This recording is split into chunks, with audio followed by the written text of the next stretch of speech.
session is pretty near and dear to my heart. I volunteer at a local Code for America brigade, Code for DC, and next we're going to have a couple of people from the city of Austin talk to us about how they've engaged their local development community to better provide solutions and ideas for their citizens.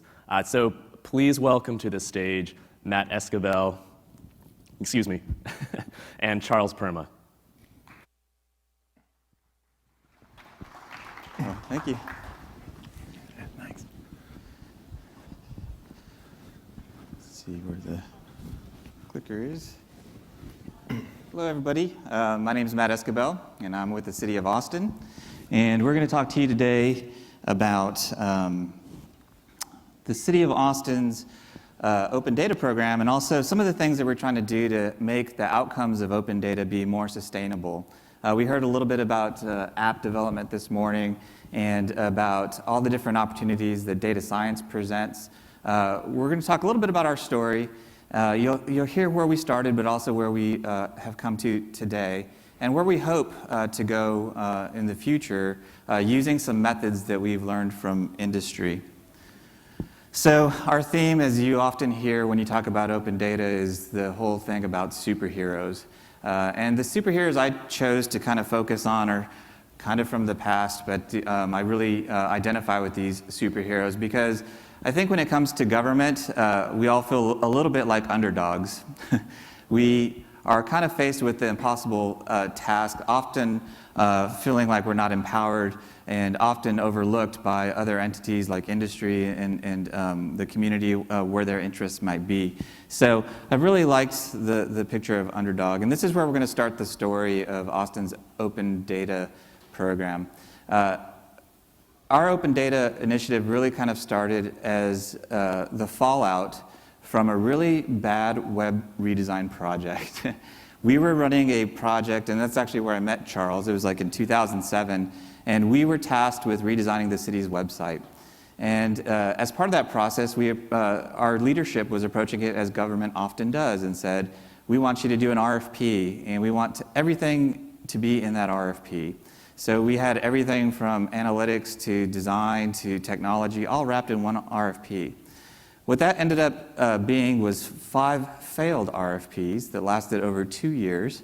It was a nightmare. And it was, over that period of time, we had changes in leadership, 2 different CIOs, 2 different public information officers, and a brand new city manager. Things were changing. There was never a chance to become stable. Inside the organization, we were really saying, let us do it ourselves. We have this opportunity to use open source technology, which we were using internally already. We were running our intranet on that. And we really wanted to kind of make this appeal that we wanted to take this project in our own control and do it better. We don't need an RFP. And after the 5th failed RFP that we had, before anybody really heard that message from the inside, the community started marching on City Hall. There was a whole lot of people who were ready to see a new website for the city of Austin, and they stood up and said, this is ridiculous. Let us crowdsource the website for you. And so Austin being a very tech-savvy city with a lot of industry there, a lot of startups, we had a group of people that came and said, let us do that for you. And what ended up happening is we quickly created a partnership with them. And this is a very important partnership because it's the same people that are helping us today with our open data initiative. That group is called Open Austin, and they're officially our Code for America brigade as well. And so they kind of emerged in 2009, and we started talking about the possibility of open data. Because of the attention that they brought to the project, we were actually allowed to do an open source project, and we did our website redesign using Drupal, and we actually did it for 1/3 of the budget that was allocated to us. So what did we do with the rest of that budget? We got in touch with Socrata, and we opened up our first open data portal that year. Now, what I want to point out about that process is that because we had such immediate access to the community who was interested in what we were doing, we really wanted to use them to help us plan what we're doing with our open data portal. So what we did is we actually got a single point of contact from each of the departments across the city, and they provided us with a data inventory. They provided a list of all the data sets that their department had. As that list was developed, we actually released that to the public, and we used idea scale to help have citizens rank and rate what was the most important data to them. That's how we initially prioritized our data sets, and when we launched in December of 2011, we had 25 data sets, which was a huge success for us. We've kind of gone through peaks and valleys. A lot of the support that we get for our Open Data Initiative comes from the community. A lot of it is grassroots. We do have executive support, but I would say that it's executive support that is kind of passively saying, this is a good thing you should do. There have not been any mandates or edicts saying everybody will do that. And so a lot of this has been grassroots, and that's why we really want to stress the community as we go throughout this presentation. Today we have approximately 287 data sets on our portal. We just recently completed a 90-day initiative, which was a challenge to all departments to participate. I'll be doing a lightning talk about that tomorrow. But what was great about having the open data portal was it opened the door to so many things. And in 2012, the year following the launch of our portal, we started our partnership with Code for America. And with Code for America, we had our first hackathons the city has ever participated in. We actually had 3 during that year of 2012. And we started learning what was happening in business as well. We started learning some lean methods, some startups around town, and again, the people in Open Austin who were helping us were introducing things that were really beneficial for how we were doing projects in general, but also with open data. So this is actually from the 2014 National Day of Civic Hacking. But I like the hero here is Rosie the Riveter. It's calling people from the community to step up in times of need. And truly government has to do that because government is not resourced to be able to do a lot of things that people in the community can do and really should be doing. So as we've kind of, we started with transparency at the beginning with the citizens kind of saying, this is what we want. We moved on to learning how to do hackathons and kind of learning how to do some of these lean and agile methods to take products from point A to point B. And now we're kind of entering this space, which a lot of cities are, and we've heard a little bit about that earlier from New York, is the whole idea of how to use data for science or advanced analytics. And so what we're really excited about here is this is where departments have gotten the most excitement. Is when we actually can go to a department and say, let us help you solve a problem, and let us help you see how you're performing as a department. These are the kinds of things that have kind of taken down the fear barriers for some of our agencies, but we wanted to make sure that we had good outcomes still, because there's still a lot of space to move back and forth between success and something that just doesn't go anywhere. So one of the things that we're doing now, we actually hired a data architect who is helping us create some of these relationships. And one of the things we wanted to do, again, is look at the community, but not just the resident. We wanted to look at businesses and what were they doing and what was their stake in the success of the city and the data program. So we actually reached out to companies like IBM. IBM has a large office investment there. It's the place where the Smart Cities software team is located, which is pretty convenient for us. It's also the place where the Watson machine is. Watson is the machine that competed on Jeopardy. I think you guys may have heard about that. So there's a lot of computing power, and there's a lot of people interested in smart cities right there working at IBM. They're also the people who have a hard time getting to work every day because of traffic problems. And they have to deal with a lot of things that happen in the city because they're residents there. So we wanted to appeal to them and say, how can you guys help us solve a problem? AT&T is another one of our partners, and they have about 40% of the market in Austin. So they have a large percentage of information about cell phones and the users in the community. Austin has a lot of major events. Almost every weekend you have some kind of huge event, whether it's South by Southwest, Austin City Limits Festival, any kind of festival that might be there. How does cell phone data help us solve problems? Like if we have South by Southwest, for instance, and there's an accident on I-35, which is the major corridor that goes right through downtown, how does that impact the city and the services that we're able to provide? One of our first projects is working with the fire department to see if there is an emergency during one of these special events, where do people go? And we can use that, we can track that information using cell phone data. And it's really an interesting partnership. It started to open up all kinds of doors and opportunities. One of those being National Science Foundation grant that was applied for, continued partnerships that have gone even beyond data, like things related to virtual reality training for firefighters from Texas State. So that's actually our other partner are the educational institutions in and around Austin. Along with IBM, AT&T, we've partnered with the University of Texas and Texas State, utilizing their researchers to actually look at city data and help us with it. As I mentioned, the vendors and these partners, we're not paying them anything. We have reached out to them as partners for civic good, residents, community members. They're kind of donating their time and their resources. So when we have data from the fire department, we've actually run it through the Watson machine to try to do analytics on what happens when there's an event.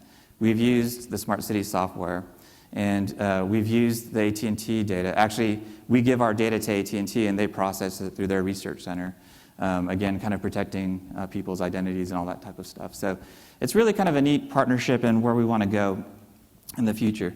So all this stuff isn't really too new, but what I wanted to do is kind of turn it over to Charles to talk about the methods that we want to try to employ to make sure that we understand that we're trying to solve the right problems from the beginning so that we have more successful outcomes. So to do that, once again, we looked at business and we looked at what startups were doing and some of the methods that they use to actually start a project and actually plan how that project is going to roll out and how they plan to have it succeed and sustain. So I'm going to turn it over to Charles Perma, and he's going to talk a little bit about what we've done to hack the business canvas model. Can you go ahead? Yeah. How many of you out there do hackathons or participate in hackathons? How many people would like to participate in hackathons that haven't yet? Okay, good. So there's some relevance here. How many people that have participated in hackathons, when you come back and you tell people that you've done hackathons, they're kind of like, oh, that's fun, but you're never going to get anything out of it. It's not sustainable. It's just a bunch of geeks getting together for the weekend to eat pizza and hang out and code some stuff. Well, we got that a lot when we'd go back and we'd be excited about the hackathons, and these are some great successes. And they'd say, well, but it's not sustainable. We can't support that as a city. The problems aren't thought through. The teams don't stay together. So we kind of regrouped internally and thought, what are some things that we can provide, some structures or some tools to these hackathons to make them more productive, to make them more sustainable. And something that we had been using for a year or so internally was called a business model canvas. And it's something that's used in startups. I'm not going to show you on here. I do have a session on Wednesday during the Wednesday stuff in the morning. Workshop. The workshop. We're going to actually be going through one of these canvases. So if you want to know how to go through one of these canvases, I brought posters all the way from Austin, Texas. So we'll do a hands-on sticky note, 45-minute exercise to actually teach you how to do these things. So I'm not going to go into it today. But a business model canvas is kind of a strategy on a page type of thing where you can very quickly and easily and in a very visual, hands-on way put together a problem statement and then build a business model around it. So we thought we'd use these a few times internally in the city. We actually ran some kind of Shark Tank exercises with city management to show them different methodologies and different ways of working. So we brought in our folks from Open Austin, and we said, hey, we have this business model canvas, and we think that if we can use these for hackathons. And they took a look at it. It didn't make any sense to them. It's not about civic good. There's boxes and squares all over the place. And they said, no, we don't want to use it. And I said, wait a minute. Okay, let's not maybe use this canvas, but we're hackers. Let's hack the business model canvas, and let's use it, or let's design one for us, and design one, hopefully, that we can then share out to the world. With the idea being that we provide a lot more structure, a better way to team, a better way to provide a nice, clear vision for these hackathon, these civic tech projects.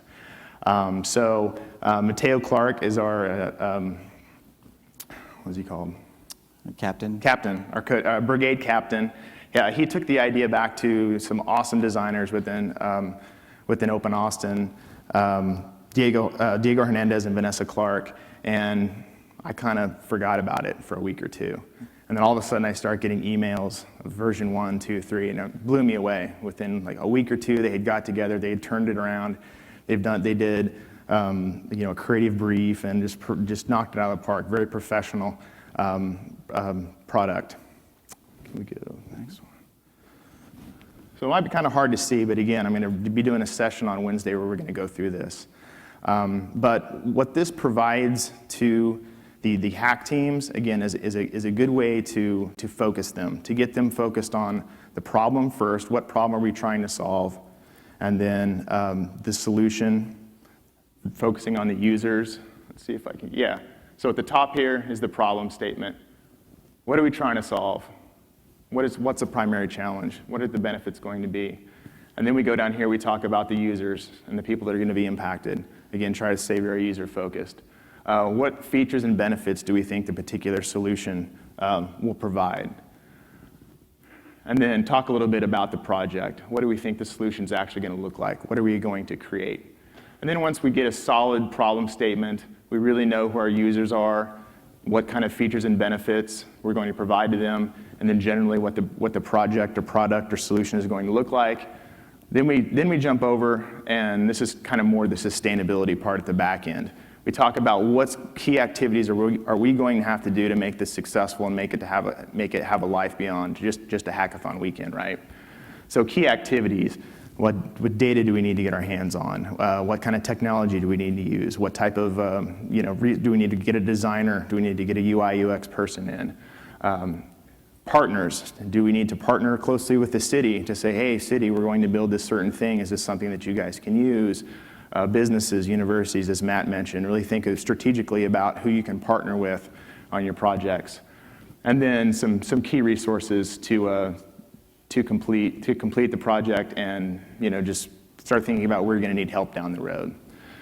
So how this works, and let me give you the address here. So this is available on our GitHub. So if you go to the City of Austin GitHub page, there's a PDF of this. There's also an Illustrator file so that you can get this on your own. So if you go to the City of Austin GitHub page and you look for Civic Tech Canvas, you should be able to find this. So you can take this, use it, iterate on it, do whatever. A plan is to make kind of a nice, easy app for this one of these days. And I'll also share that back out to the community. So how this actually worked is before we had a National Day of Hacking event that cities across the country participate in. We had an event before that we called the Civic Hack Summit. What we really did there is we encouraged non-traditional type, not coders, programmers, just people that had an interest in their community, people that had problems that they wanted solved, and we brought them in. So we had more of our traditional hacker type of people, and then we had your regular resident citizen who had problems, wanted to participate, was just curious about a hackathon. What is this thing? So we brought them together, and we didn't do any coding, we didn't do any programming, we didn't do any designing. The whole day was really just talking about the problem statements and the users, and really talking about how whatever project or app or whatever we're going to build needs to have a solid foundation. So we had a few kind of keynote speakers to open up the morning, and then I presented the canvas to everybody, kind of generally taught them how to do it. It's really easy. You just sticky notes on a poster. Anyone can figure it out. And then we had project champions get up and kind of pitch different projects that they wanted to work on, different problem statements. And then the teams kind of self-formed based on their needs and their interest. And then every team, there's probably about 4 or 5. Do you have a picture? Sorry. Yeah. Actually, this might be the old version. Okay, don't have pictures, sorry. And then we broke out on the room, broke out in a big room kind of like this, and just put these canvases up all over, gave Sharpies, sticky notes out to everybody, and really gave people quite a bit of time to gel around the canvas, really talk about the problem, and then debate about the problem, really talk about who the users are, go through the canvas. And it was a great event. You'd imagine people coming together and almost throwing them into a new business, right? It's like, okay, now pretend you're a startup now, and here's your team, and this is the problem, this is the solution you're building towards. And in in an hour or so, almost every team had a really, really well done, thought out business canvas, and then at the end of the day, presented those out to the team, pitched those back out to everyone in attendance. So everyone had a really good idea of what the projects were. They had a really good idea of who they needed to include. They had a really good idea of what data sets they needed, maybe who at the city that they needed to talk to. We were there to make those connections as well. But again, we didn't do any coding, any hacking, any programming at that event. So this event was almost a prerequisite to the big hackathon that we had a few months later. So the projects that were here then kind of got almost immediate acceptance into the National Day of Hacking that we had. And we can't contribute all the success to this kind of this pre-work, but we did feel that we got a lot of great feedback saying, especially from the non-hacker types, this was awesome, now I understand what you guys do, I can be included, I'm going to come to every single hackathon now. I may not be a coder or a hacker or designer, but I'm a citizen, I have good ideas. It really increased the kind of the diversity and the types of folks that come to our hackathons now. We had 83%, I think, of the projects that were initially pitched actually make it through to the end of the weekend-long hackathon, which was like 20 or 30% increase in successful projects.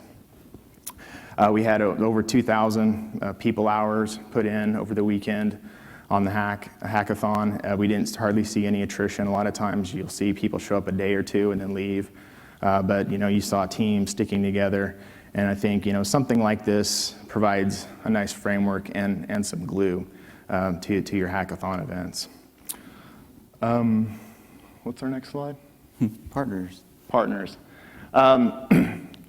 So beyond hackathons, we also, as Matt started to mention, we have a lot of nice partnerships that we've had for the last few years, and then some that we're really starting in the last year or so.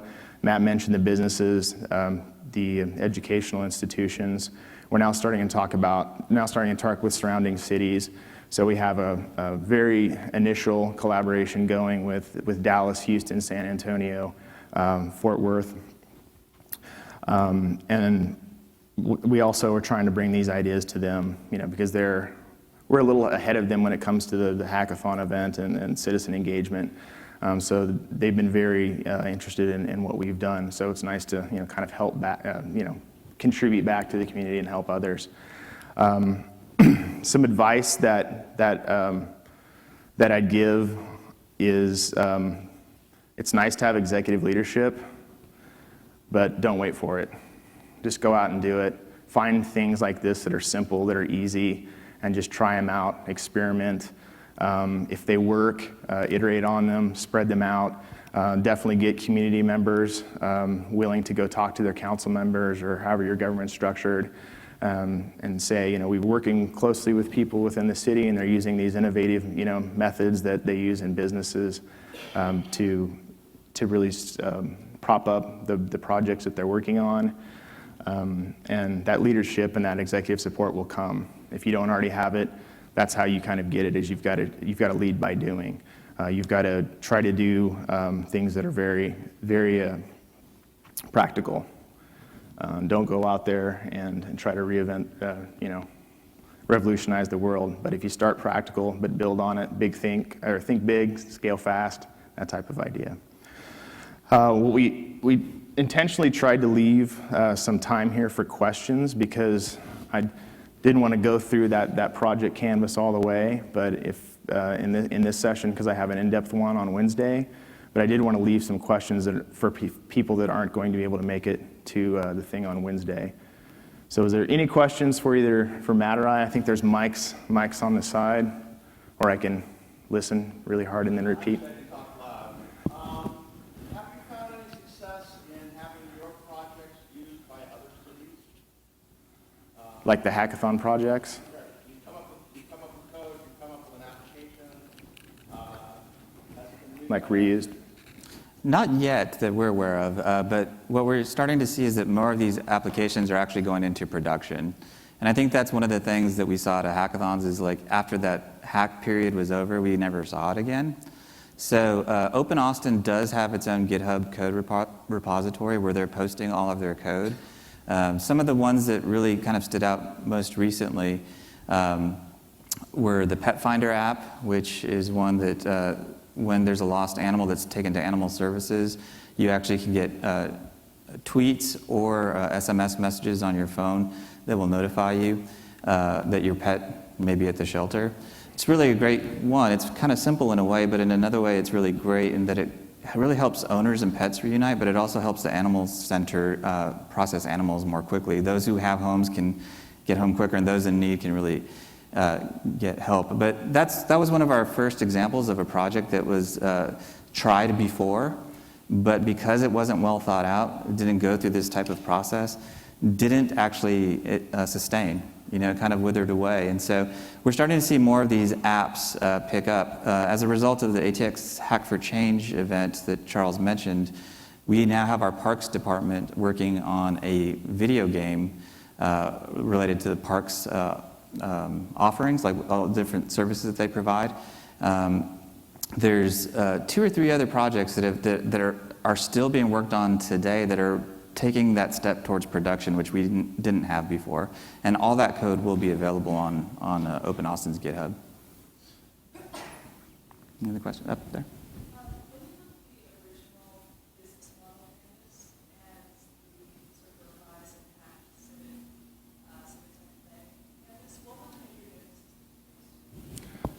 So I should have had a slide, sorry. But if you Google business model canvas, you'll see there's slews of them out there. There's ones for marketing, there's ones for communications, but we didn't actually see a Civic or a hacking one. The main differences and kind of what throws people off the most is it's not as clean and easy to follow.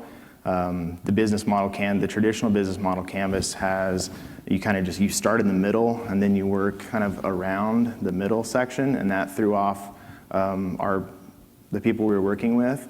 So and also it doesn't really focus so much on IT or technology, and also along the bottom it talks about costs and revenue, and that kind of threw people off for a civic tech thing. So usually when we use these in government, we take the bottom part of the business canvas out. We don't really talk about cost or revenue unless it's something that would generate that or something. But so what Open Austin did is they looked at the canvas and said, well, the things that are important to me on this canvas, they took those parts, kind of rearranged it, changed the wording, made the problem statement put the problem statement front and center on the top. Put the users and the customers kind of first. So if you're reading left to right, you can really follow it through a lot easier than the traditional canvas. And I think you'll see that again if you Google business model canvas. The traditional one is a little more all over the place. This one is much easier to follow, starting with the problem, then the users, and then it walks you through the solution, and then talks about the kind of back end, the logistics. Who do we need to get involved? What key activities do we need to do? That type of thing. Thanks. Yes, sir.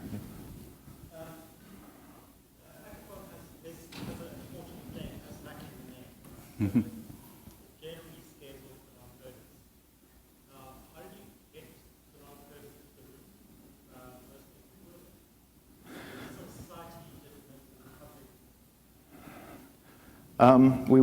We have an innovation office at the City of Austin, and they have a lot of great connections with various groups throughout the community. We use them to kind of help promote the hackathon and tell people that it's not scary. It's this hackathon, but we really want people that want to hack processes in government and ideas and just make things better. So we used all the connections that Matt and I have had. We used Open Austin. We used our innovation office. I would say generally word of mouth. We had a website that we tried to make very user friendly. And hey, this is something we welcome all. We're not gonna be too weird and geeky and scare people off. So we tried to put a very friendly approach, very inclusive approach out there on our website.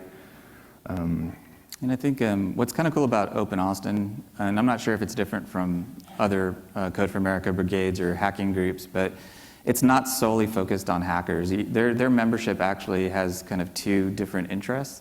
One is the technical, and the other is policy. So we actually have a lot of people who are representing nonprofits, who are representing small businesses, who are interested in the technology that's happening at the city as well, but on the policy side.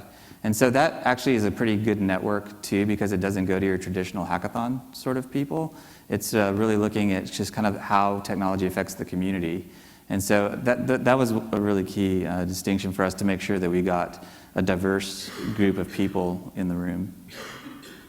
And we had a site up too where people could propose their projects, and that was also helpful because we got a lot of people going to that site and saying, oh, these aren't IT projects. This is a project to more of a design project, or this is more of we had a project that came in that was a blanket for warming premature infants that had a smart technology attached to it. So once people saw, we had these projects front and center, it's very visible that they weren't all geeky, high-tech, apps and stuff, but there was even, hands-on creative stuff, or take this binder and turn it into a success, more of an easy-to-use, application, or hack this process. So we tried to make it clear that all the projects that were going to be going on the weekend, they weren't all IT, but there was all kinds of different things.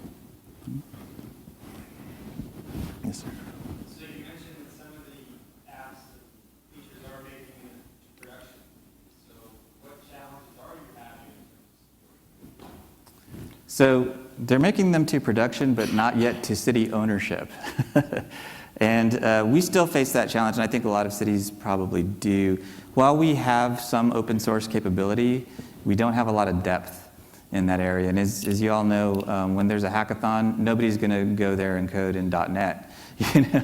And typically, city governments are more prepared to do that. So what we're doing is Open Austin is actually hosting some of these applications. And in some cases, some departments have taken ownership. One of the apps that actually started with Code for America but was handed off quickly was our Atx Floods app, which is actually a very important community-developed app in that, in fact, when we came out here on Saturday, we had a huge rain event, and we always have low water crossings that get flooded. This app is featured on the news. It's used at our emergency response center. They have it on a big screen just like this that shows where all the low water crossings are. So that's probably our biggest success story of something that was community developed. But the department that took ownership of it actually had the skill set within their department, so it was rare. And we're trying to figure out how to make that piece sustainable. When can something that's community developed become part of the portfolio of the city? And I'm not sure that's always going to be practical or maybe always the best solution, but we need to figure out, based on kind of what the benefit is, what that looks like. But I really love that example of the Atx Floods app, because I think that's one that really clearly demonstrates how you take data that's on the open data portal, started with community app developers, and was quickly transitioned to ownership by the department because they saw the value in it.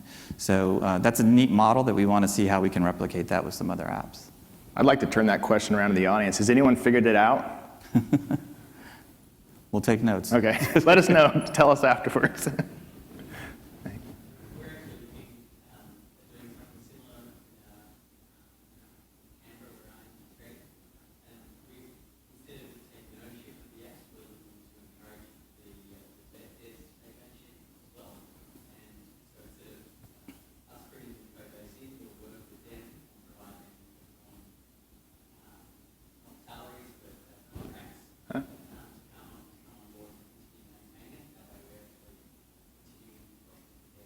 Mm-hmm.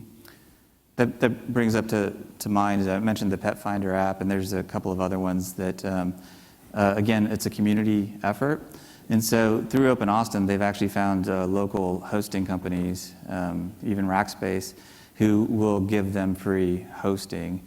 And so we've got a lot of people in the community who are willing to start offering that type of service to Civic app developers, because they also see the value in it as a business. And so that's been, I think right now, most of the places that, or most of the apps that are Open Austin is hosting is all donated. So they don't have to have, basically a budget to host their own app. So it's really kind of just the support. Any other questions? I think we have about 3 minutes left. Yeah.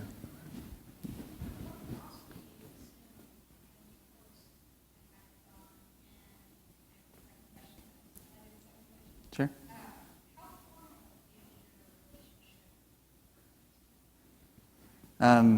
So for cost, the city's always been a sponsor, and in most cases, we haven't actually had to plan for too much budget. We have a lot of city facilities that we can offer for hackathons, places that have Wi-Fi, have the space that people might need for that type of event. Again, we go out and solicit local partners. I think every hackathon we've had, all the food has been donated by local businesses. The Code for America Brigade does have a small stipend that they get for Code for America for these types of events, and they use that like for the T-shirts and the swag and stuff. So from the city, Ask Socrata. yeah, Socrata is another one who's also helped us in the past, provide a little extra budget to help us put our events on. And so from the city's perspective, we actually haven't spent any money on hackathons directly, except for, like I said, facilities and things that we kind of have sway over already. And I'm sorry, what was the second part of your question? I was just curious, from a government perspective, how formal is Gotcha. It's not very formal at all. Like I kind of alluded to earlier, one of our strategies was to appeal to their willingness to do civic good for the community that they do business in. We don't have any contracts or any memos of understanding or any of those types of things. It's really been largely on the goodwill of the people who we've made contacts with.